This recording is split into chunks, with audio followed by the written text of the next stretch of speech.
वेदनांना समजण्यासाठी संवेदनेची गरज असते, कारण भाषेला अनुवाद शक्य आहे, पण भावनांना नाही. ध्येयाचा ध्यास लाभला म्हणजे कामाचा त्रास वाटत नाही. शिक्षण हे समाज परिवर्तनाचे साधन आहे आणि शिस्त हा राष्ट्राचा आत्मा आहे. ध्येयाचा ध्यास लाभला म्हणजे कामाचा त्रास वाटत नाही. यशाजवळ पोचण्यासाठी कधी शॉर्टकट नसतो. कोणत्याही संकटाशिवाय मिळणारे यश हा विजय ठरतो, पण अनेक संकटांची सामना करून मिळालेला विजय हा इतिहास घडवतो.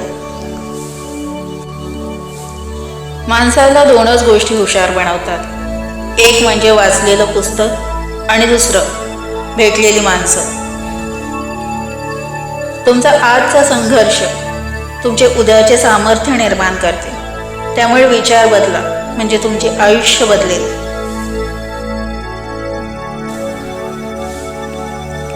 माणसाला दोनच गोष्टी हुशार बनवतात, एक म्हणजे वाचलेलं पुस्तक आणि दुसरी भेटलेली माणसं.